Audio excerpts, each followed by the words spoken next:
We will start with a short introduction by Bruno Pillon, chairman of France Ciment, and we will follow with other speakers. Okay, thank you, Laure.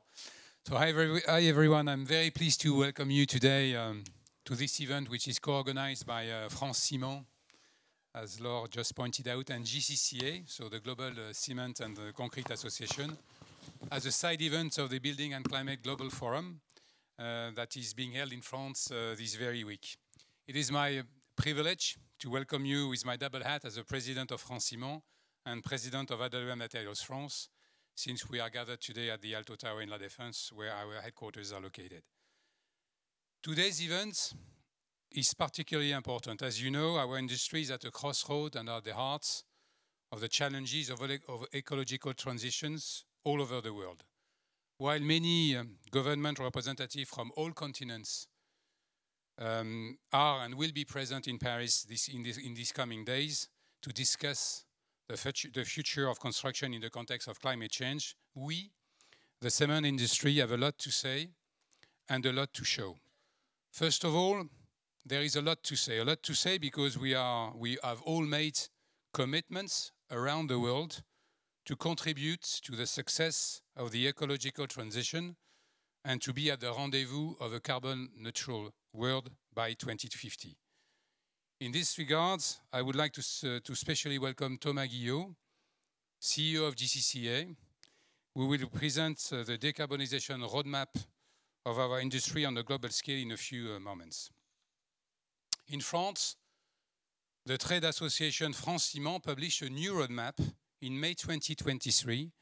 This roadmap is even more ambitious than the previous one, with a target of reducing the sector CO2 emission by 50% by 2030. How? Firstly, by accelerating the decarbonization of processes, the use of alternative fuels, the reduction of clinker levels, etc. And then secondly, by deploying carbon capture technology, CCUS, as a last resort for unavoidable emissions. So a lot to say, but above all, a lot to show. A lot to show because, and this is for us the most important thing, our commitments are already being converted into very concrete actions. I would like to thank each of the speakers who will present in a few minutes some of the realities of our industry, whether this is CO2 capture, circular economy and recycling, or even carbon-free cements, through the example of EvoZero, the world's first carbon capture net zero cement. Thank you to Pierre Bernard from CRH, Ryan Roberts from Holcim, and Sergio Tortelli from Heidelberg Materials for joining us. A lot to say, a lot to show, and also a lot to provide, because if we are part of the carbon, of the problem of the carbon footprint for buildings, we are surely the solution. And because it is the entire value chain that is mobilized in the decarbonization of construction, with the support of all the actors, from the thinkers, the knowers, to the doers, I would like warmly to thank Isabelle Spiegel, Sustainability Chief Officer from Vinci, and Professor Karen Scrivener, who are doing to us the kindness of their presence. We are now experiencing a real momentum thanks to the unprecedented mobilization of all the players in the value chain to drive a dynamic of sustainable innovations. A demanding path that calls for dialogue and consultation with the public authorities to urgently deploy the means that will condition the success of our action plans here in France, like anywhere else across the world. Together, we will go further and faster in achieving our carbon neutrality goals. Thank you for your attention. I wish you a very good conference.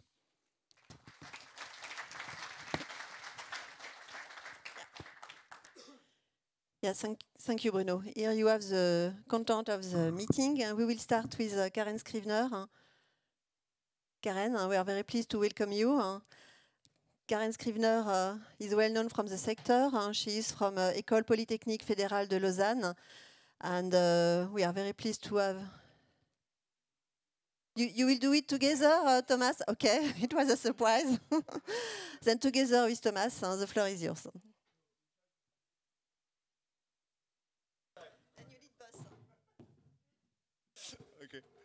So thank you very much, Bruno, for hosting us. I mean, this is really a great setup. Honestly, we could not dream better. Pardon, Karen, I'm sorry. It's okay. Really, I'm rude. I'm a rude French, you know. No. It's okay. So Karen is with us on. I don't know if we need to present Karen still, but there is one thing which I would like to highlight. You've been nominated recently as in the Council of the Energy Transition at the United Nations level. Right. One of the 10 top prestigious, I think, scientific on the climate transition. Congratulations for this. Merci. Oh, thank you. Sorry, I was speaking English. Okay. Karen, before we start, I mean, I wanted to have this little dialogue because I think it's interesting to have actually a view of what the industry does, on a view of what's the academic on the reality, on you are a little bit for me the authority in what we are doing. You know, at industry level, we very often say the product is essential. We have an essential product, backbone of the modern society, etc. I have seen you've published on YouTube a very interesting video. You called it the myth buster of carbon change. Can you tell us a little bit on this and why you think that this product is indeed essential? Yes, I mean, you know, I feel I spend a lot of my time trying to, you know, show people what are the misconceptions in this field. You know, everybody starts from this point of view that cement and concrete emits about 8% of CO2, but this is only because of the very large amount we produce. So this graph here we're just putting together for a paper shows you all materials in terms of mass, volume, and CO2. And this is all materials, but the vast majority, something like 3/4, is coming from construction. I mean, certainly all the concrete and all the bricks. So, you know, that gives you an idea. And you can see very clearly that for this huge amount, the CO2 emissions from the concrete are relatively modest. And that's borne out also on this graph on the left, where you can see intrinsically in terms of embodied energy and embodied CO2, they have some of the lowest footprints possible. But we shouldn't be complacent because we can go further, but we have to go further in a realistic way. So I think if you put the next slide, you know, we have to realize what we have on Earth. The composition of the Earth is fixed. We're not going to change that. Just 8 elements: oxygen, silicon, aluminium, iron, calcium, sodium, potassium, magnesium. This is 98% of the Earth's crust. We're hearing every day about the problems we have sourcing rare earths and things like that. So we can't possibly make cements out of things like lithium and nickel and all these kind of things. And then if we look at these elements, well, in fact, the alkalis, they're too highly soluble, so they never will solidify. Because the basic principle by which cement works, the stuff dissolves like sugar dissolves in your coffee, but then you get new combinations of things which precipitate out solids. And there the problem is the iron and the magnesium are too insoluble. So, you know, a lot of people are looking at magnesium compounds now. I don't see that working anytime soon. And even if it does work, it's not going to protect reinforcement. So we come down to really a system of just 3 oxides. That's just incredible. It's just incredible that we're going from, we're considering the whole composition of the Earth, and we come down to 3 oxides that really can give us cement. So it's no surprise, and you know, I could go on about the geology, but please go and watch the YouTubes because I know we haven't got much time.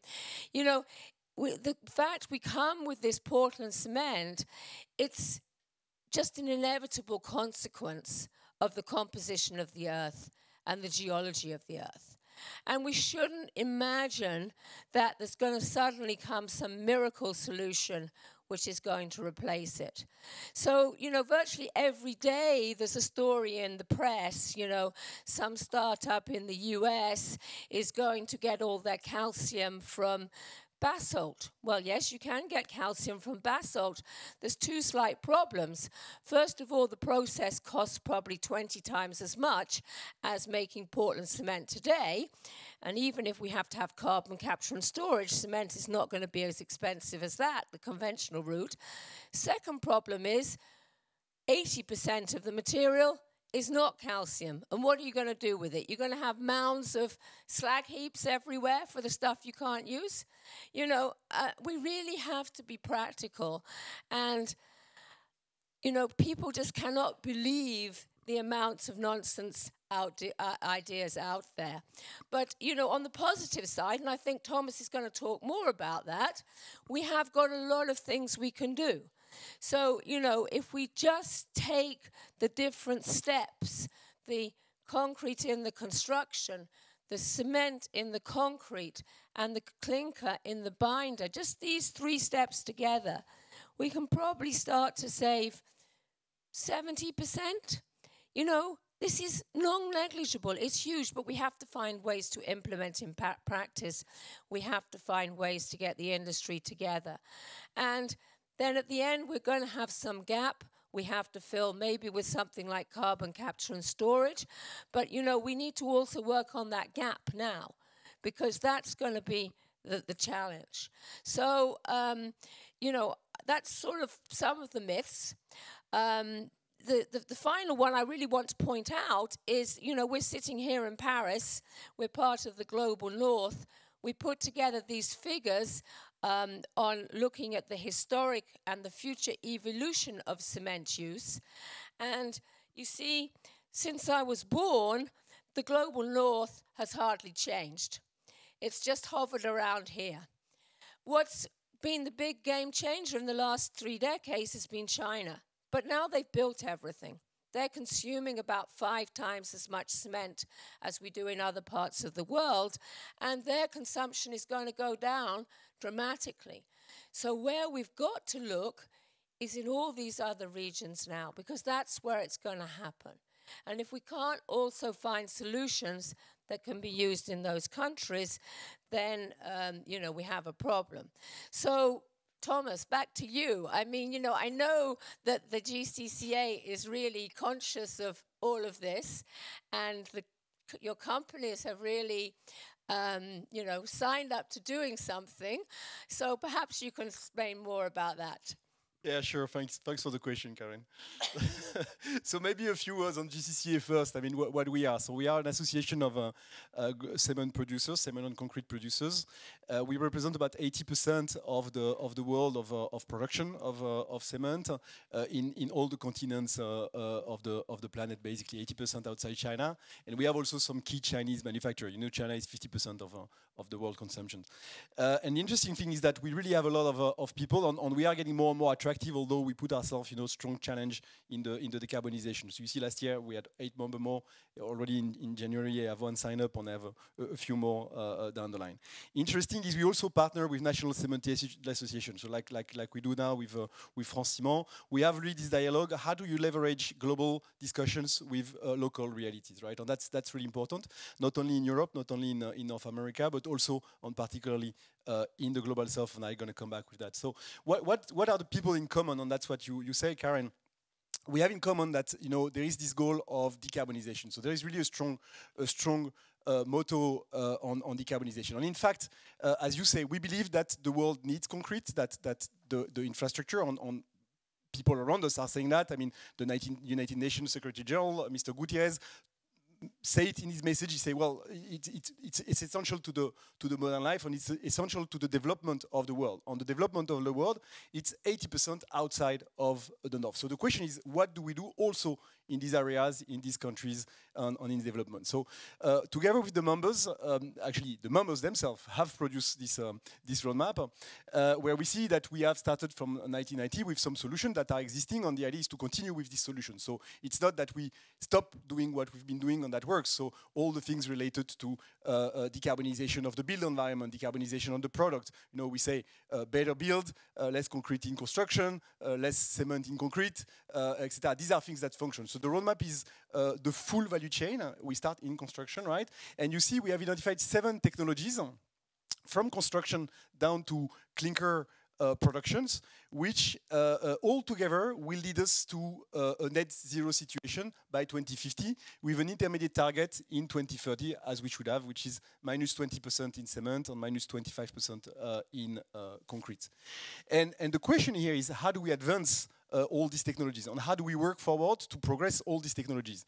And again, all at the same time. It's not that we want to stop everything and work only on carbon capture, for example. It's we need to work on many different things, such as. So just to illustrate, I mean, we have all the discussion on design and construction, and we need to have that discussion. We need to be part of that of the discussion, understand what can we do and what can we do better. We have, of course, the way we industrial ready mix, right? I mean, when you go in the south, you see these bags open on the waste of product in the dosing that you have. And certainly we can have a much better way of producing the concrete in ready stations.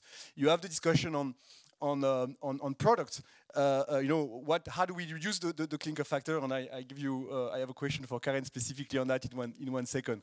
Of course, the circularity is important in the production of clinker. All the circularity with the waste, all the development that we can do. Getting also access to green electricity. That's probably not a problem in the north, but this is really an issue in Global South. You know, we need to think of that, especially when we come also with carbon capture. This requires additional energy. And the last part is the recarbonation. So in this, there is actually two things where, Karen, I mean, you have some involvement. Maybe you tell us a bit more. The first one is your studies on calcined clay. And then you'll tell us more maybe about the sustainable building center that you are creating. Thank you, Thomas. So, I mean, you know, I think most people have heard by now about LC3. This is a new cement, but the important thing, it's very much in the logic of what we've been doing already. So for decades, we've been using things like fly ash and slag as substitutes. The issue now is that, well, the issue already is we don't have that much slag and fly ash compared to the amount of cement we need. Slag, yes, you can put in very large amounts of slag, like 70%, but on a worldwide basis, we only have 8% slag compared to cement production. So if you prescribe high slag in your product, you're just taking it out of somebody else's product because nearly all that slag is already used. So where can we go? You know, we have to find new substitute materials. And this is the logic of LC3. Because, you know, it actually was known for quite a long time that calcined clay, I mean, it's been known for over 100, well, since Roman times even, that clay becomes very active pozzolan if you heat it up.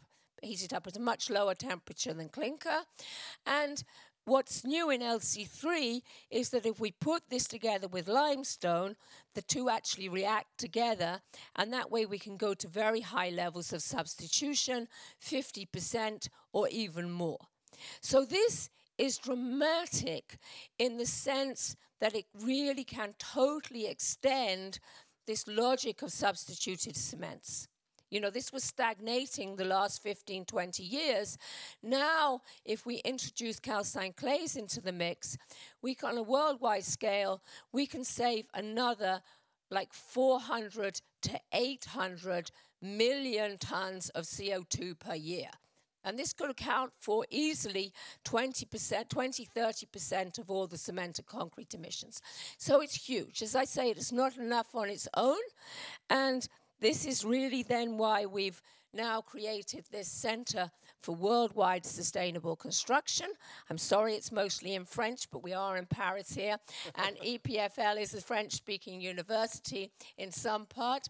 But here the idea is that we've got to get the whole industry working together. We've got to get the architects, the designers, the constructors, the cement makers working together. And we've got to have research to find ways to facilitate that. Because while the technologies are there, they're not being applied, and we can facilitate that process. For example, we were talking earlier today about having good metrics for life cycle analysis. This depends on the digital revolution. And we want to, particularly the worldwide in this is extremely important because, as I said earlier, that's where most construction is going to take place.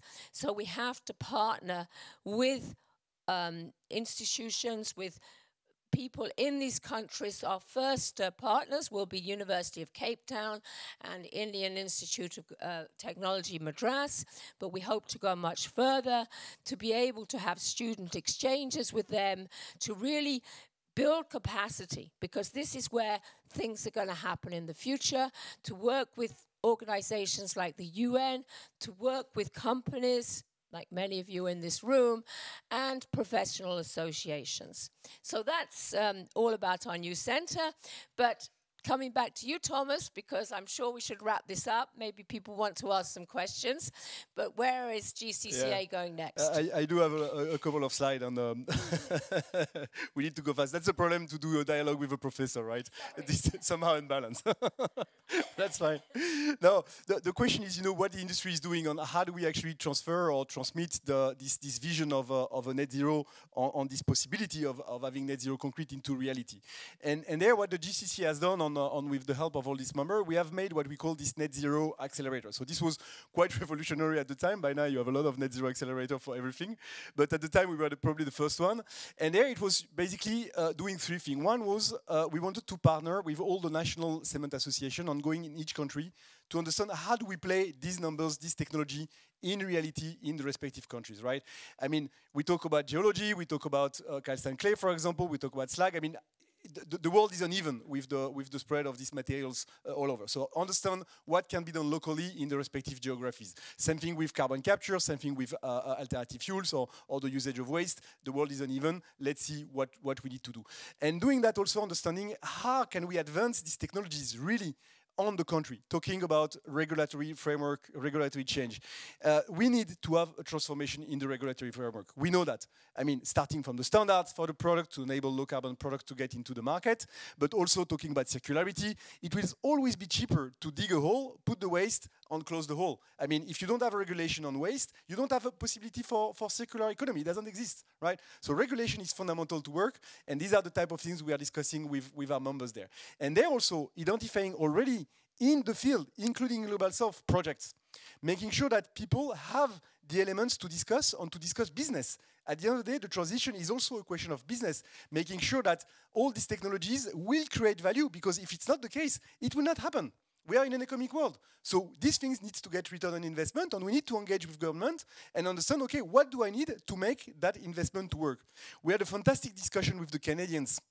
The Canadians said, if you guys are not able to invest into the project, we need to revise the legislation.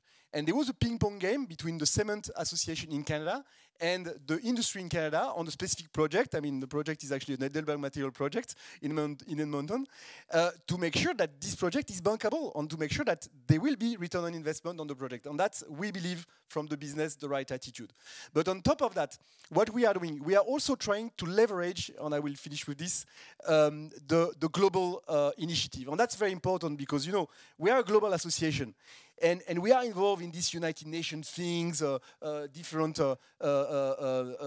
multilateral breakthrough thing, like you have breakthrough building, which is the one we are here. We have also the breakthrough cement. We have the industrial transformation accelerator. I mean, many things. The question is, how can these things be helpful at local level, right? And this is an example of what was produced by UNIDO. UNIDO, they believe is what they call the chain reaction, right? So we come with a roadmap, we have our metrics, we have our numbers, we have our commitments, and then we discuss, okay, how do I make these things work? Changing and creating the favorable conditions. Demand signals. UNIDO has produced, this famous, with IDDI, this famous procurement commitment on demand signals defining what is low carbon concrete, low carbon steel, right? And these are the type of things that are game changer in the market, because this will create demand for the material. And this will create then something which is bankable, and that will de facto attract investors into the business and make sure that we can scale up and roll out the technologies. And this is fundamental on each of these technologies. And today we really say each of the technologies, right?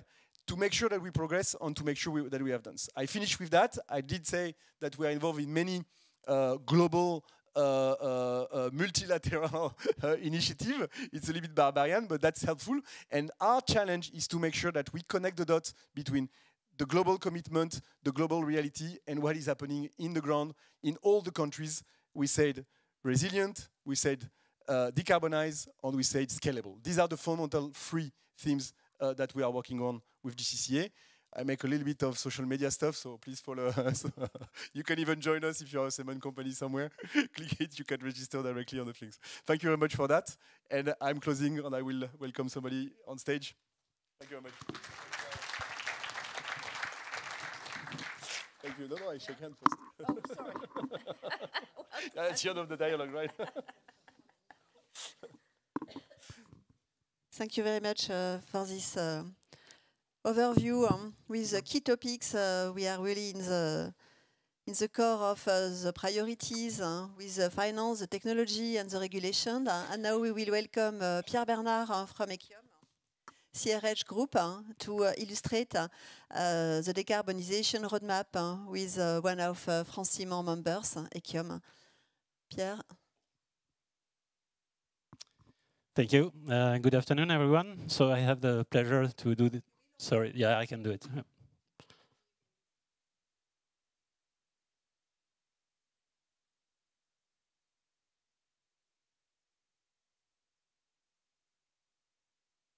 So I have the pleasure to do that presentation for Echium. So for those who are not familiar with the French market, Echium is a building material producer. We are producing cement, aggregate, and ready-mix. We have 1,500 employees, 500 in each branches. So I'm in charge of cement operation. We are producing about 3 million tons a year of cement. So how do we tackle challenges, low carbon building materials? I'm going to speak more in general about our decarbonization roadmap. So what are we talking about? We heard that previous presentation about concept LC3, CCS, and so on. We are really working on that on the field with our partner, with our stakeholders, with our shareholders too. And we are talking about what? We are talking about decarbonization. That's a common goal from everyone we are talking to.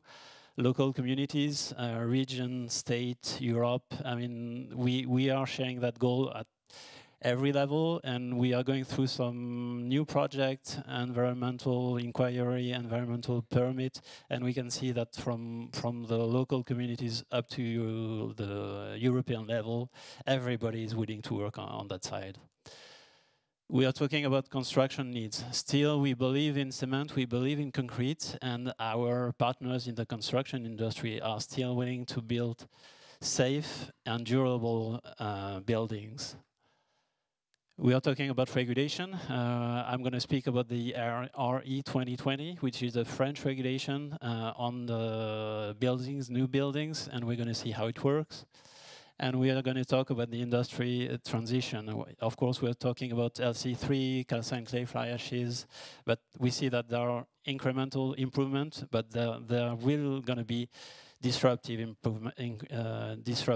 improvement too. So first, let's speak about the regulation in France. So France has put in place a regulation called RE 2020. To summarize it, as far as building material producer, provider, in fact, it's a regulation that is limiting the CO2 emitted during the fabrication of the building materials that are going to be used in a new building. You have steps. So you had a limit in 2022, 25, 28, 2031. And over this period of time, the CO2 emitted by this during the fabrication of this material has to be reduced by 30%. I think this is a good regulation. Everybody we are talking to thinks it's a good regulation. There are decreasing threshold, steps over the years. In our opinion, okay, it's boosting the need for decarbonization. In our opinion, okay, up to 2028, we're good. Then from there, we need some disruptive steps from 2028 to 2031. When we are talking to partner or to stakeholders, some communities want to speed up that process. In our opinion, it's going to be tricky to speed up the last two steps. We are not convinced that the industry, the materials industry and the construction industry would be able to absorb a faster pace. What are we doing in the field? So in Echium, we modified our portfolio. We have the Echium R portfolio. R stands for respect, responsibility, and CO2 reduction. We have 4 categories of concrete, and among them we have the low concrete, ultra low, very low concrete, and ultra low concrete. And we are proud to say that this year at least 50% of our concretes are going to be very low and ultra low. That's the target for our concrete business this year. How do we get there? As we were mentioning, most of the CO2 emission in the cement, in the concrete, is coming from the clinker, from the cement part. So Echium has the best clinker ratio on the French market among the traditional cement players. We have a clinker ratio in our cement, in average, below 65%, the best one on the market. And for that, we've been using, since many years, more than 30 years, we've been using slag. We are still planning to decrease that clinker ratio and to improve our environmental footprint. Our target by 2030 is to reach 58%, so we are not yet at 50%, but 58%. And despite the slag scarcity that may happen in Europe due to some transformation in the slag industry, the use of calcined clay, the use of fly ash, the better use of limestone, for instance, should help us to reach that level. The other level we are using is alternative fuels. We again have the best average alternative fuel usage in the French cement player. We are at above 65% of alternative fuels. We have one of our companies, Sapphire, is supplying, sorting, processing alternative fuels for more than 30 years. Our goal is to reach 80% by 2030. We're going to do incremental improvement in our existing kilns, and one of the big steps for us is the next project, the K6 project. This is our big investment for us, for Echium in France. It's more than 300 million euros investment. It's a new kiln in one of our plants. This new kiln is more efficient, 20% more efficient as far as energy and CO2. It's going to allow us to reach an average 80% of alternative fuels. And on this kiln, our goal is not to use any fossil fuel anymore. And the main thing on this project is, okay, we are building a new kiln, but this kiln has been engineered to be able to be coupled with a CCS system. It's going to be able to run as a traditional kiln or as an oxy-fuel kiln and then be connected to a CCS system. This CCS system is a project we've been working on for 3-4 years.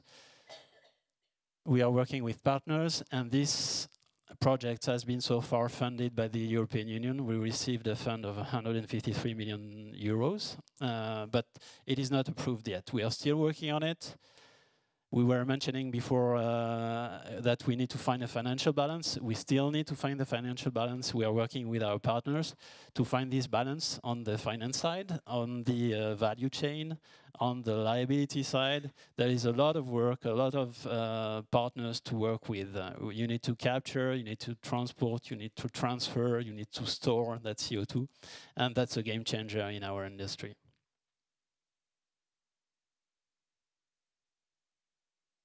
So in order to summarize everything I said, I would say there are 2 groups of improvements. There are incremental improvements. We are talking about better concrete, cement, better standards too in France. So concrete, right now we are proposing to work on the water to cement ratio in the concrete. We should be able to improve the CO2 footprint on that. Better cement, as we were mentioning, using less clinker, using more alternative fuel and more SCM. And better standards. Some actors are willing to change very fast the standards. Still, we are cautious to make safe and reliable materials. So we need to keep that in mind. So these are the incremental improvements we are working on. On the disruptive one, of course, as I showed you, our roadmap includes a CCS by 2030. this CCS needs some support, I think, from the administration on one side. There are huge investments at stake. There are huge commitments for a company like us. And so far, the financial structure and the financial model is not validated yet. We need a tight regulation. Up to now, companies outside of Europe were not subject to CO2 emission or CO2 quotas. And the fact that Europe has decided to implement a CBAM is encouraging players like us to invest in a CCUS system and to invest in a kiln in France. So this CBAM system, where producers outside of Europe have also to comply with the CO2 part, is creating a fair level playing field. So it's helping us to commit to that roadmap. And still, we need a high level of commitment from our customers. We need market support because things are going to change, and it's going to change for everybody, our customers and our customers' customers. So everybody needs to understand that and to buy into that new system, I would say. So this was short. I hope it was interesting, but this is our roadmap so far. Thank you. Thank you, Pierre. To respect the 10 minutes of presentation, this will be, you will have the opportunity to ask questions at the end. We will have a Q&A session. We will now welcome Sergio Tortelli, Heidelberg Materials, Product Directors for EvoZero, the net zero carbon captured products. Bonjour, merci pour la présentation. That's all my French, so I can switch to English. Okay, so thank you for being here and for this opportunity. I know Professor Scrivener since quite a lot. It's really an honor for me to be here. So we're all here because you know that decarbonization is already really a clear target for all the industry. Now I think that it's interesting for us to show what we can do to walk the talk, to make it really happen in reality, not on the paper, but really in reality.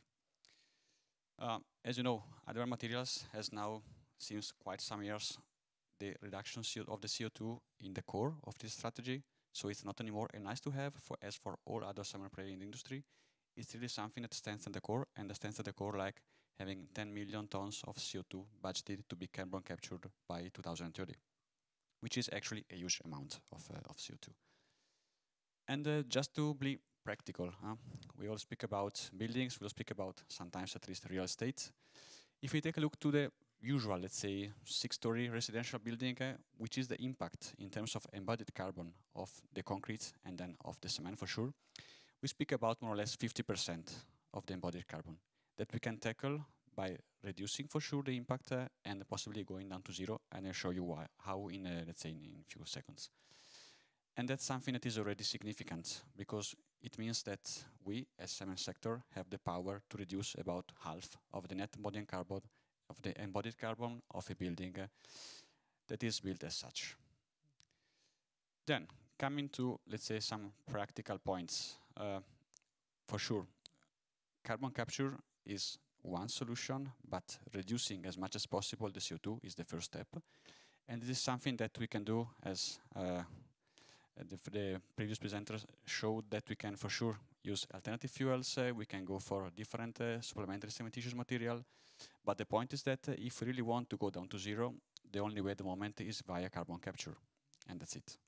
So we can go as low as possible with the cement, but still we need something else to capture what is rest, to capture what is the hard to abate part, at least as such that we still use limestone for making cement. So what does it mean in terms of making it tangible? This is our cement plant in Brevik in Norway, and is the first cement plant that will be running a CCS equipment at a scale, starting from the next year, so in 2025 actually. And as you see, it means that basically we have to rebuild, let's say, a part of the plant, because capturing the carbon, the CO2, is actually one part of the story, but the other part of the story is then to manage the CO2 and to make something out of it. In this case, what we need for sure is the piping, I mean the connection between the part where the CO2 is captured and the tank where the CO2 can be stored. And then what we need is a ship, for example, to take the CO2 from the storage location to the site where then can be reinjected in a gas field under the North Sea, under, let's say, 2.5 kilometers below the sea level. So, as you see, carbon capture is not an easy technology, but is something that is actually needed really to go down to zero. And this is something that, as you can see, takes a lot of infrastructure, takes a lot of technicalities, takes a lot of expertise. And are we doing this alone? Honestly not. We're really leveraging on a lot of cross-industry partnership, like for example, via Northern Lights, via carbon capture by Acre and Gasnova. I mean, we are taking the technology that has been used since a couple of decades in oil and gas industry and using this in the cement. This means that this kind of technology, I mean the storage of the CO2 in this way, is safe because it has been tested since more than 2 decades out there from the oil and gas industry. But the great part now is that we're really putting this at a scale for the cement sector. That is really a huge step forward. And just to give you an idea of what does it mean for a cement plant to revamp it in that way, you see what happens when we put in place a part of the absorber. So this is actually, let's say, the big filter, okay, that takes out the CO2, leaving the mine side. You see, it's basically as high as the tower of the kiln. And it is being now put in place, that part, and in these days actually we are putting in place the stack that goes on top, so that at the end of the day this guy is as high as the Big Ben in London, or as high as 1/3 of the Tour Eiffel, okay? So just to give you some idea of what does it mean. And not only the process is innovative, but also how we can bring it to the customer is innovative. Because, you know, CO2 is a global issue. So the CO2 emitted in Paris is the same of the CO2 emitted in London, in Italy, whatever it is. So the point is, we can for sure produce carbon capture cement in Breivik and deliver it physical, as it always happens in our market. But we can also think about not delivering the physical cement, but delivering the benefits of the carbon capture. I.e., you build a building in Paris, for example, you can make the estimation of the CO2 that comes from the embodied carbon from the building materials in concrete. And then you can reabsorb the same amount of the CO2 in Breivik using the carbon capture, and you can be delivered via a certification. I'll show you in a second what does it mean for the certification. So that in the same way, you can still capture the CO2 without the physical need of shipping the cement from Breivik to France, for example. I know it's something totally new in our industry. Is not so new, let's say, in general on the market in terms of other commodities, because if we speak about this way of doing, for example, electricity market is something that is already doing like from some years on. So it is really a matter of shifting our mindset in the new reality that will be happening anyway in the next years. So we'll be ready or not, will really be up to us. The point is that from the cement sector and from the cement plants, we are really moving in that direction. And this is something that we have to deal with. Making then sure about what does it mean to have this kind of approach. It means also that we are not doing this by ourselves in terms of technology, but also in terms of assurance, in terms of certification. So there is this 3-layer, let's say, of assurance given to the customer. The first one is given by the DNV, that is a well-recognized certification body in the Nordics country that has audited our methodology with for sure a positive review. Then there is EPD Norway, that is another well-known body that is agreeing with us about for sure putting the CO2 saving in the footnote of the EPD for the first period, and then to put the CO2 saving actually in the actual number of the EPD for sure for the cement produced in Breivik. And then the third layer that is not, let's say, last but not least, is the blockchain. Because when we deliver, let's say, the virtual attribution of the CO2 benefits to the customer, what we will do is we also delivering a certificate that will be put on the blockchain in a transparent way, so that using the immutability of the blockchain, using the transparency of the approach, we can make the customer sure about what has been delivered, we can make the customer sure that there is no double counting, and we can make the customer sure that what they are getting is really what they need. Again, it's a shift in our approach, it's a different mindset, but nevertheless, if we speak about the blockchain, it's not just about crypto or Bitcoin, it's something really more, it's a technology. And believe it or not, it will be for sure having a huge impact also in our industry in the next coming years. Not just for the certification, but also for several other things that will be coming. In a nutshell, what we are doing now is that we are making all the steps, let's say, needed to be ready in the next year to deliver on the market, something that is already well known to our customers, I mean, cement and concrete, but that at the same time can gather together the benefits of having a net zero CO2 embodied carbon between. So it's something that does also imply, last but not least, an approach that is not just for Breivik in this case, but a global level. We started the presentation speaking about the 10 million tons of CO2. Well, you cannot just do it with one plant. You need, for sure, more than one plant, as you see, all around Europe and also in US and Canada. So we were speaking about Edmonton a few minutes ago. So this is actually what is going on. And as you see, it's really an approach that is taking care of all the best available technologies that can be used in these days and in the future. Sometimes at the demo level, sometimes at the full scale, as it is for Breivik. But being really a global player in the cement industry, we believe that really this is the only way we can do to keep ourselves in the industry and to keep our business safe for the next decades. Given this, thank you so much. And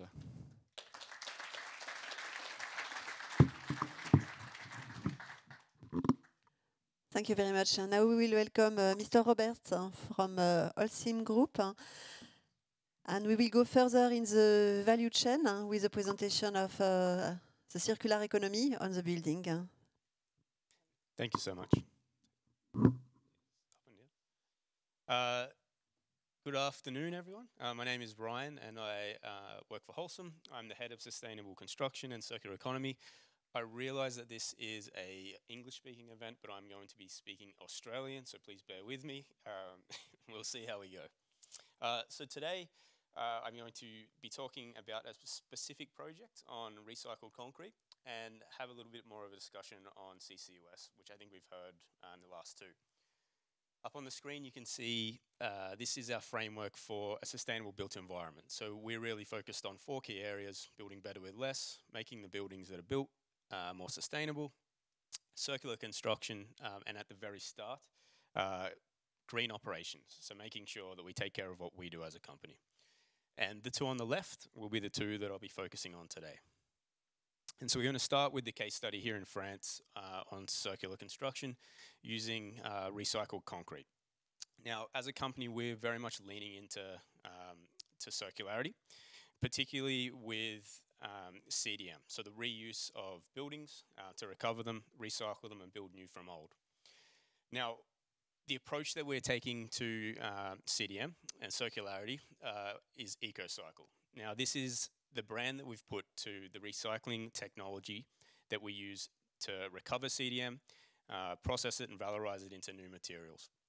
Now, the concept is a technology platform because to do this well and to do it at scale, it's really about a number of different pieces of technology that you have to combine together to do it effectively. And they could start with the processing equipment that you might have at your different plants within your operations, but also digital technologies like material passports, mapping systems to understand when buildings are coming down within the right distance of another building that needs to be built in a processed area that would be able to handle the stored materials. There's a number of different types of technologies that you need to do it well.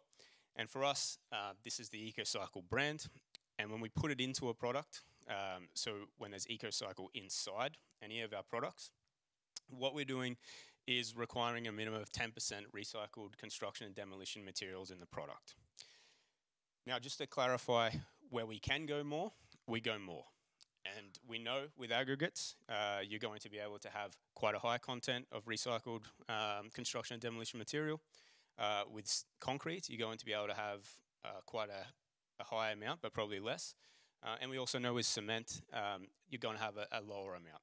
So the approach and the reason for the 10% is we want to not tackle a niche subject, but we want to really grow at scale and make circular construction and the use of old buildings to build new the norm within the industry.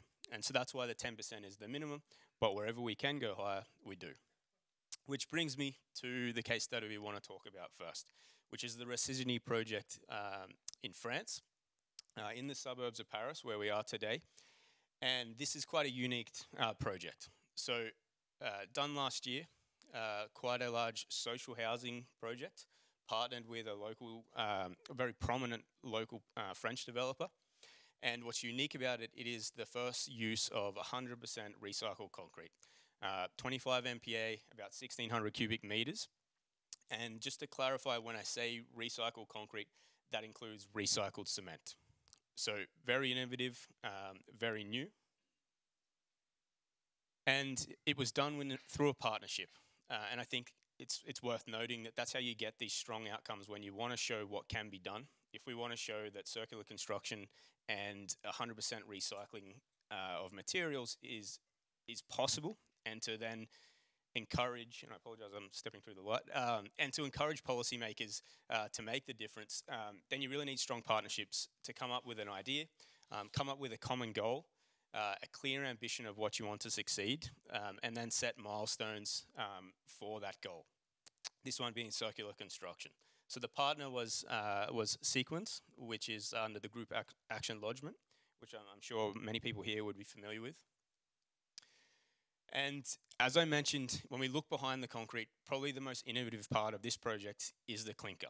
So in the start of 2022, at our Altkirch facility in France, we did, I would say, well, we did a world first, but what I would say is probably one of the most interesting from a technical perspective, achievements within cement. So, you know, really we talk about substitution and we talk about lowering the clinker factor through use of other materials.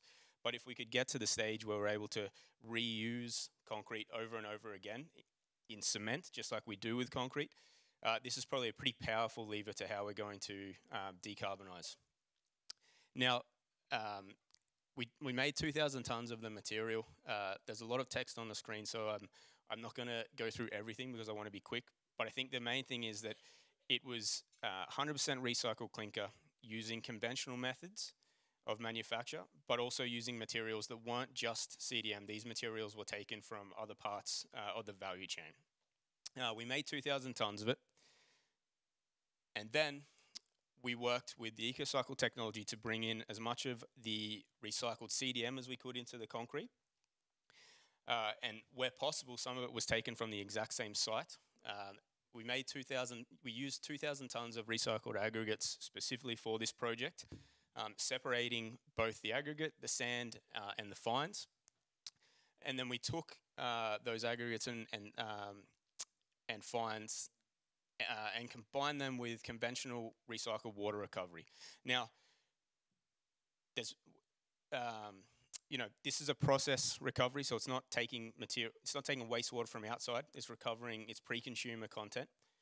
But essentially, all the materials within the project ended up being recycled 100%, showing it can be done. And so what we would hope is this becomes the norm. We would hope that everything becomes 100%. But I think realistically, like was mentioned before, we need to do things safe and we need to do things reliably. So the idea is to show that it can be done and it can be done today. But what we'd probably expect and ask for from policymakers is to allow the standards to move quicker and do what we know we can comfortably do today. 20%, 40%, 50% is clearly a reality, and we're doing it all over the world. So I'll move on quickly to carbon capture and utilization and storage. I'm not going to go on too much about this because I think we've heard about it, but I will cover our approach.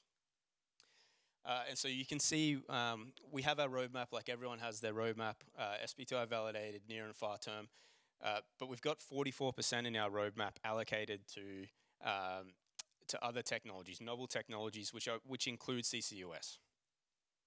So it's important for us that we understand how we're going to do that in a mature fashion. You can't just put it in a roadmap and then think you're going to get there with commitments.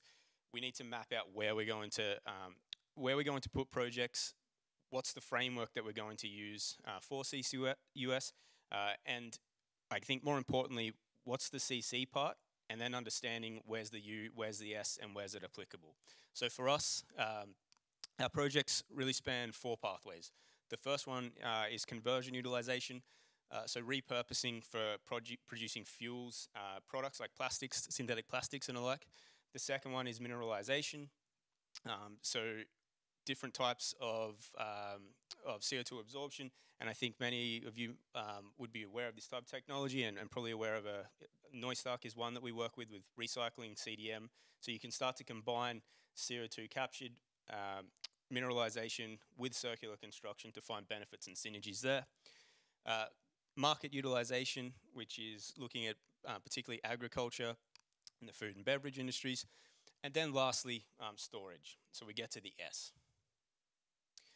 Now, like we saw before, we're pretty active on what we're doing here, and we're pretty confident as well. So we have over 50 projects globally in the pipeline for CCUS, but particularly we have 6 projects that we're committing to capture 5 million tons of CO2 by 2030. So that's each year, not cumulative, and we're confident because a number of those, each one of those 6 that we're allocating have EU innovation funds in a co-funding joint venture there. So it's not all of our projects that we're going to get there, we'll get more, but just from those 6, 5 million tons per year by 2030. And you can see the different projects indicated by the flag on the right on the European map of the projects, and yeah, Germany, Belgium, France, Croatia, Greece, Poland. However, one last thing that we're looking at is you can't just look through a carbon lens at everything. And I think we're particularly bad at this in the built environment when we use a carbon lens for nature. We look at, we look at nature with a carbon lens when really it's not. In that aspect, you've got biodiversity, you've got water, you've got health that's attached. So if we look at carbon capture a little bit broader, it's probably a more mature way of seeing what needs to be done, seeing the risks to both the company, but the planet, and in the economy. And it's also probably a better way to take away some skepticism that people may have. If we can look at it at a more holistic approach and talk about what are the benefits up front, it's a more mature way of having that discussion. And so for us, responsible carbon capture really looks at minimizing any energy consumption. So it's moving emissions from scope 1 to scope 3 in carbon accounting. That's probably not something that's going to be well received. So we want to make sure that we're actually minimizing those emissions. Water withdrawal is a huge one for carbon capture. So we need to make sure of what type of water, where we're going to get it. Is it in water risk areas? Is it going to have a negative effect on communities?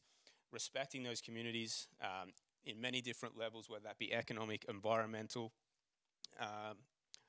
and limiting scope 3 emissions as well. And that's it for me.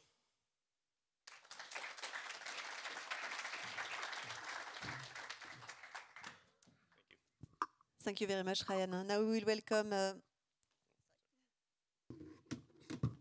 Isabelle Spiegel from Vinci. You are in charge of implementing the group's environmental ambition within all entities, and we are happy to listen to your views and priorities on those topics. Hello, good afternoon, everybody. So I'm going to speak about e-fuel.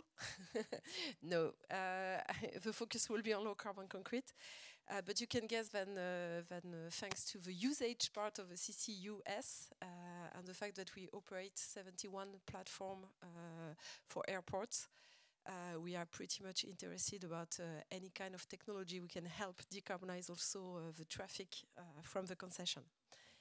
Just to I guess it was the wrong button. Okay. Going further. Yeah, perfect. Just to let you know a bit where we are coming. So glad to be here and have this position of representing one part of the value chain. We decided at Vinci to take a much more proactive approach on environment already 4 years ago or 4 years and a half ago. Because usually what we are doing is deliver what our clients are wanted from us.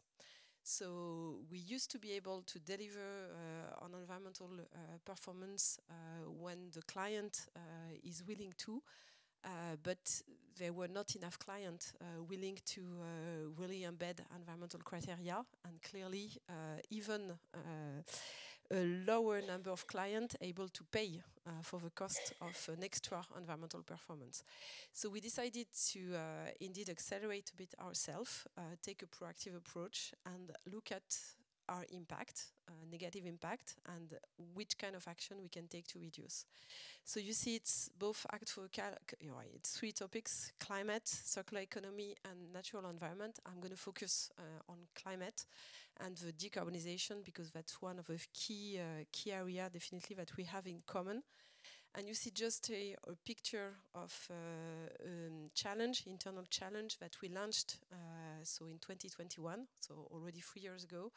The big winner from this award was organisé, our low carbon concrete.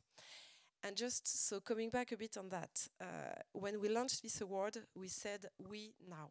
So every single one within Vinci, we need to act now for the environment. And every single action counts because there's also a lot of technologies already available.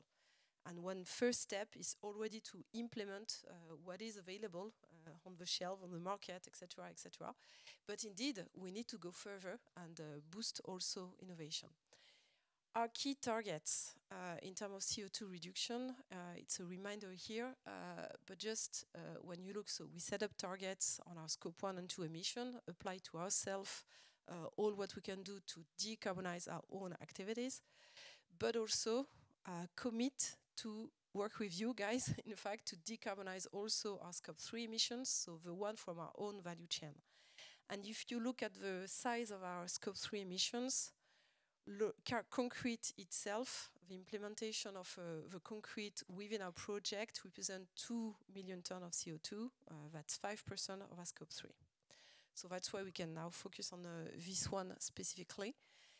So we set up an extra objective to follow an action plan, which is to implement 90% of low carbon concrete within all our projects. So that's mainly for Vinci Construction, but everywhere on the planet, by 2030. All our ambitions are here. And with this brand, organisé. 3 key levers in this action plan. The first one is first to implement the right quantities of material. So you won't always be happy with that, but let's start by that, making sure that we apply the right quantities of material. The market is still good. We still need to implement a lot of new projects or to develop a lot of new projects so we can optimize the quantities. Second one is where, well, we cannot work without you, is really all the process, all the work that you are doing on the fuel, etc., to decarbonize the process itself of producing the cement and specifically the clinker. And the third pillar is substitution. So it's also something that we are working definitely directly with you as well, how to substitute, so put less clinker within the concrete. And you see that CCUS is not on the table. It's probably a 4th lever that we do not want to activate too early in the process, because also we are at a stage where we say we have to become much more proactive. And it starts by implementing what already exists, okay, and preparing the huge scaling up of indeed the low carbon concrete. I'm showing this to you not to detail every single part of it, but the way we also put everybody on the same track, on the same path of talking about low carbon concrete within Vinci was to say, well, there's not only one product, there's a set of products, and we know that the performance is key in what we are building. So for paving a road or for a tower here in La Défense, etc., we need different quality of concrete. So we set up this scale for us to qualify the level of CO2, so the emission factors of a different category of low carbon concrete. It exists since a bit more than 3 years, and we haven't changed it since there. But I'm showing it to you also to be able to work together with you and to say, well, if we need to revisit at some point, to put it in a common framework, etc., happy to do so and happy to share this kind of methodology. that helped everybody to know that we are not talking only about one single thing, but indeed that's a bit more complex, and we love that because the way to really put the right performance material close to the usage of what wants the client, it's definitely our job. So we just adding up the environmental CO2 performance. And just another slide I wanted to share with you also today is in terms of substitution. So before taking this huge commitment to implement 90% of low carbon concrete, we needed to make sure, well, what is the realistic part of it and what is the ambitious part of it. And you see a few question marks. We don't have a crystal ball indeed to make sure that we are able to find the right level of materials everywhere. But what is clear is that we still need all kind of material to achieve that. So we still need some clinker, definitely, some limestone thinner, LC3 or L plus C3, etc., etc. So we can have a lot of acronyms and denomination. But what is true as well is that when we set up this strategy at Vinci, we said, okay, it's also a strategy based on what we know, but it's going to be based on the availability of a resource. And the solutions here in Paris or in Africa or in Latin America, etc., are not the same. Okay, so we need to team up, and that's why we have a chance to be big. So we can team up with many different players to find the right resources, which fits with the previous slide that we showed. And our job, once we did this strategy, is this one, in fact. Our job is really to make sure that we are able to deliver. So depending on the different content, mix of materials, etc., which is a recipe of a concrete that we are going to purchase, is to make sure that we are able to deliver really for a project of a client. So we are focusing much more on how to make sure that we have the right methods. If we need to heat the concrete, well, we're going to do that, etc., etc. And I'm pleased to tell that it's moving. It's moving quite well according to our plans. But then it's a lot of effort. We need to work on some standardization change at some point. So it's done in France, for instance, for one part of the usage, looking at both the technical performance and the environmental performance together. But it's also currently around 50 projects where Vinci can say, well, it has been made with low carbon concrete. 50, it's really not so many projects compared to the quantities of projects on which we are working. And we only can see that we have a very high level of standards of decarbonization, so the top ultra low carbon concrete, or in future the one which has a net zero footprint, for instance, for clients who have a specific fund. So it could be either an innovation fund or a sustainability fund. So we have two great cases in France, for instance, of clients like that, where we were able to experiment and to show on the project that high score in terms of decarbonization, it's achievable. But then we have also to deal with a lot of clients who are not so, I would say, aware yet of the technical plus environmental performance of the concrete to be able to buy it. So that's part of our challenge. But we definitely need to work together to achieve that. And again, we are moving from the first project where we implemented low carbon concrete was in l'Archipel, it's our headquarters, so here in La Défense in Paris, 3.5 years ago. And now I say to you 50 projects, including outside of Europe and UK, so meaning that it's starting to come, but we need to join forces to keep scaling up. So thanks a lot for your attention, and let's keep doing this together. Thank you very much, Isabelle. Thank you to all speakers for being so sharp in time. and for sharing with us your projects and achievements. We propose to have a Q&A session, and I invite all speakers to come here on stage. Then we can start this Q&A session. And a small information, we will have a network, we can share a drink all together at the end of this Q&A session, just at the entrance of the conference room. Enough chairs? Yes? Okay, then if you have questions, Damien is here with a microphone. I am sure you have plenty of questions to ask because it was quite dense, all those presentations.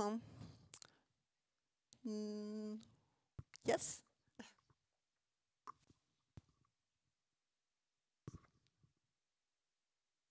Hello, thanks a lot for all those presentations. Very, very interesting.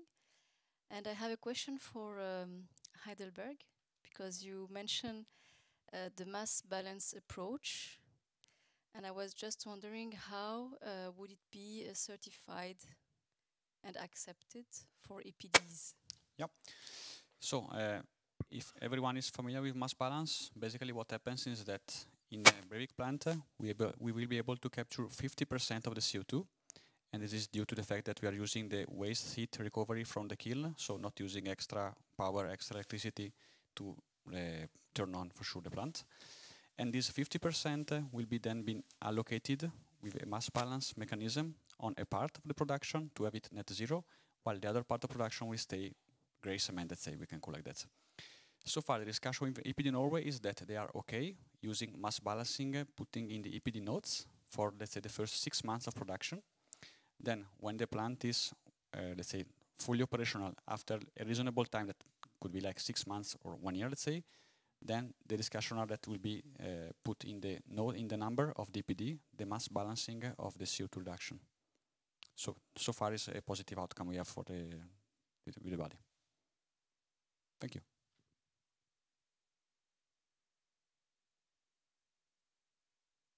Hello, Anna Chiara Torciano, and I represent an investor in real estate called Sletto. So I have a question that regards our part of the value chain, the customers or the investors. How do you see demand for low embodied carbon in new buildings from the investor side? And is there a willingness to pay a green premium? I can take the first shot. So currently the willingness to pay is still quite limited. So we have to make a lot of efforts, and that's what we are trying to do, because in fact we are trying to sell the product from the cement companies. Not alone, fortunately, but even for some tendering process, we are trying to come up with a low carbon alternatives, and sometimes we have to have even 2 low carbon options. So one which is a higher level of decarbonization and more expensive, and another one which is at the same cost. What can we deliver at the same cost? And that's still the tendency. It's changing slowly, but compared to 3 years ago, yes, we can have some discussion about the environmental performance, and I can find a good example of a first pioneering client or real estate investors indeed able to have an exemplary project. It's still not at scale. That's my point. Yeah. Just was an additional column, because I think that there is one thing important in that is what do you call low carbon material? And that's one of the things we have been actually working with UNIDO, with this IDDI initiative, is to have actually a common definition for what we call low carbon concrete. And being able then to say, look, I mean, each sequence or each category of product corresponds to a band, if you want, and then to allocate and to decide what do you want to do and how will you boost this or that market. And I think in our specificity, there is something which is a bit complicated. It's that the near zero technology is very expensive. So there is somehow a gap between the low carbon, or I mean, I don't know if you go ultra low carbon, where you position, we would have to reference to the UNIDO bonding, but you have really a gap between low carbon on near zero technology, right? And that's where we come with the things like Evo, where it's important to actually create the market space, and where you ensure that products compete in categories of cost on systems that are consistent, coherent, right? And there we need to have actually the discussion on regulatory, because indeed, I mean, a real estate company will not necessarily come and say, well, I mean, unless somebody wants to do it because of goodwill. So that's a question that we have, and we hope that this type of discussion will actually trigger some reaction also from the market to say, well, I mean, there are things coming, maybe we should think about that. But this is part of the discussion we have on how we try to push the development of this type of materials on the planet, even, not only in Europe. And then if I can add, it's also a matter of where, because there are some markets, like in the Nordics, where already the market is ready in some way to go for this, let's say, premium. Other markets where it's not, let's say, the case, but is building up. So we're sure that the momentum will come. It's just a matter of when, not if, okay? But again, there are, let's say, some markets where it already is happening, let's say, quite a scale. Something super quick, super simple. If you have a portfolio and you have a scope 3 target, low carbon concrete, even any way that you reduce the carbon, whether it's technically low carbon or reduced, is probably the cheapest way you'll reduce your scope 3, because there is a premium. It is harder to do. There's added costs, but the premium is not exponential. The premiums are quite modest, even for what we would term as low, ultra low. And compared with where you're going to get that anywhere else for an investor or a developer, if you have a scope 3 target formula you want to reduce, it's the cheapest, most cost-effective way to reduce your scope 3 emissions, because of the math, as Karen mentioned, and because of the quantity that you get a reduction for the price. So when you convert for abatement versus cost, it's pretty effective. Chris Carroll. I'm a director at Arup in London, and I'm a designer. I'm from the design side. And the question is, I noticed on a lot of the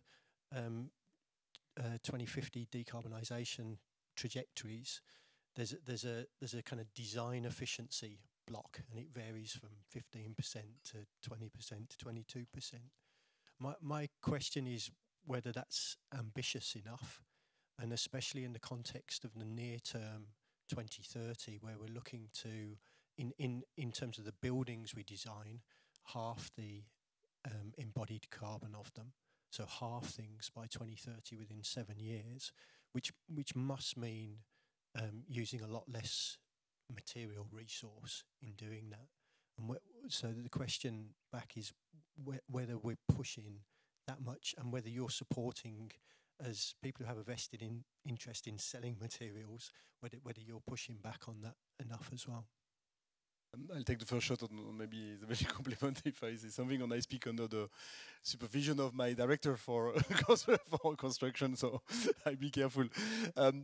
No, I want to push back a little bit the discussion on whether it's enough or not enough in reality, because the truth is, we look at our roadmap, we say, okay, 22% of that, 10% of this, 36% of CCUS, etc. I mean, individually in this room, every one of you could agree on different number, right? So, I mean, this was a result of 200 people from the industry coming together, trying to understand what could be done in their local realities, adding the realities as much as it can make sense. Big question on what China is doing, what is the actual status of China, etc., etc. So, at the end of the day, what is important in the roadmap is we say, look, we have 7 technologies, and we're going to push these 7 technologies because we understand that we will need these 7 technologies. No matter where, these 7 technologies will matter somewhere. Now, in a specific geography, you will certainly be able to do more. In another geography, it will be another level that will go more. I'm an economist at the beginning, and my view on that is let them compete. We will redo a roadmap probably in 5 years down the road, or maybe even earlier, and we will see where we stand. I mean, people say carbon capture costs, too expensive. But we already see now the role of innovation on how much we can bring down the cost. I mean, you mentioned the project of LELAC. I mean, LELAC, they are coming with half the price in capture than what we see today. So let them compete. And my second question is then something to translate, to say, I'm talking to the constructor. What is more difficult to do? I mean, my impression sometimes is that the transformation of the building industry itself, and you had that in your roadmap actually, transform the way we build, is sometimes much more complicated to change the habits of the people than, you know, to take a material that is somehow a little bit more expensive or is a little. So maybe to you, I mean, what is more complicated? Because I see also in the developing countries, you know, how do we manage the transformation of the construction industry there? Yeah, indeed. If it's only costing more, well, that's a point, but that's not the only burden, definitely. So I agree that we need to take everything at the design stage, and well, there are projects where we are the designer, or we can redesign and act on the design, and others where we can't. So the issue is there. Indeed, we have to apply the overall approach from the beginning. And even one burden is not only the habits to implement, you know, to pour the concrete, etc., but also the habits of running the tenders, for instance, with the different slots or lots, and a lot of fragmentation sometimes just is a burden for innovation, and think of it with a more global approach specifically. Like the quantities of materials, that's part of the design, and then after you cannot change any single thing. So yeah, that's complex because it's a lot of things, but I think we have to go on for the pioneering project, client, investors, etc., because there is luckily willingness to change a bit the habits thanks to this kind of project. But then where we need also to join efforts is by showing really what has been done with this, even if it's only less than 10 examples, and well, get the scaling up thanks to this kind of project, definitely. And it's true as well that currently we are building, like we can see out of the window, the Link tower, one of the new tower in La Défense. The design was made 4 years ago, something like that. So meaning that we need also to take this time schedule of the project. So for building it's one, but for infrastructure is even sometimes more than 10 years. It's clear that currently we are running some major project at Vinci. We using not so much low carbon concrete, but because it's just almost impossible. Even though the technology now exists, it was not robust enough 10 years ago or 8 years ago when the design was made. So what is clear in terms of scaling up and accelerating everything is that the design that we are doing now should be even much more ambitious than by 2040, 30, indeed. I just want to make a quick comment. Coming back to what Thomas said, I think this on this level, this is why it's really important we go down to regional and country level.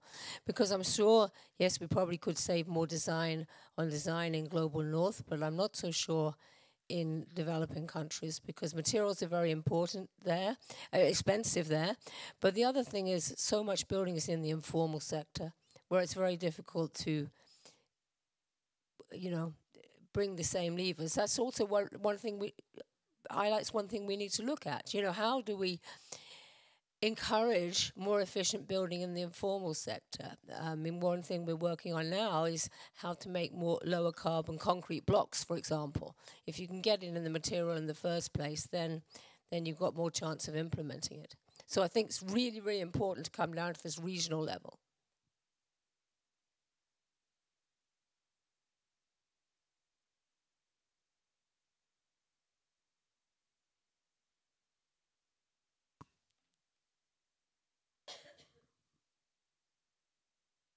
Thank you very much, Elizabeth Chege from Sustainable Energy for All and the World Green Building Council and Kenya, Africa.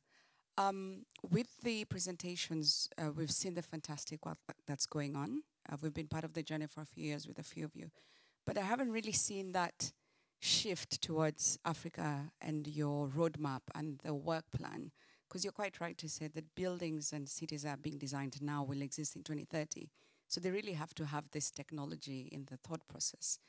The second part of that question is also, how are you plugging into the advocacy towards the national determined contribution updates that the countries are already showcasing and trying to draft before 2026? Thank you.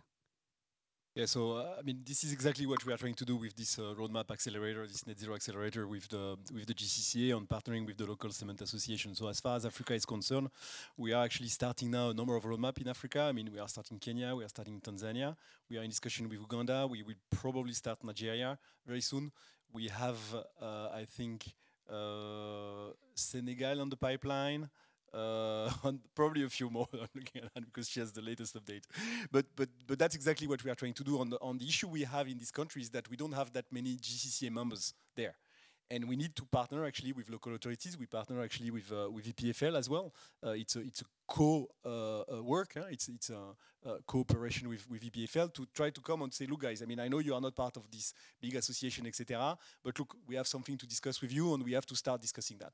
And one of the deliverables of the roadmap is how much of the technologies, but how much, what is the curve of your things. And one of the things we want to do is to discuss then with the NDC and say, well, this is the input from the cement sector, which is at times very important in this country. I mean, we talk about 20%, 22% in some cases of the total CO2 emitted in these countries, and say, look, we want to bring our insight, our input into this, and let's discuss as a sparring, you know, what we can do and how we can put in place regulation that will help the development of these technologies. And there are things that we can do immediately. I mean, the calcined clay is the first thing, the ready mix work, some things on design. So these are immediate things that we can start working on standards, etc. So we are very much involved in that, and we are pushing very much in Africa, in Latin America. I mean, this is really work that we are taking very, very seriously. I mean, if you have ideas for how to get more into this NDC process, I'm very interested, because we're really focusing on Africa now. We were in Kenya a couple of weeks ago to create a technical resource center on LC3 for Africa. And, you know, I've made calculations based on public figures of the kind of huge amounts that cement production does contribute in many countries there. You know, it's up towards 20%. But the problem is then I also see through the UN bodies I'm working with that when you kind of talk to people from these countries, they've got so many other things they're worrying about, energy demands, everything else, that cement and construction still are on their agenda, even when it makes up such an important amount. So if you have ideas how we can really bring this to the forefront of governments, and therefore they could more encourage these CO2 saving measures that we know are accessible very quickly, then I'd be very interested to discuss. Okay, thank you very much to all the speakers. Thanks again. And yeah.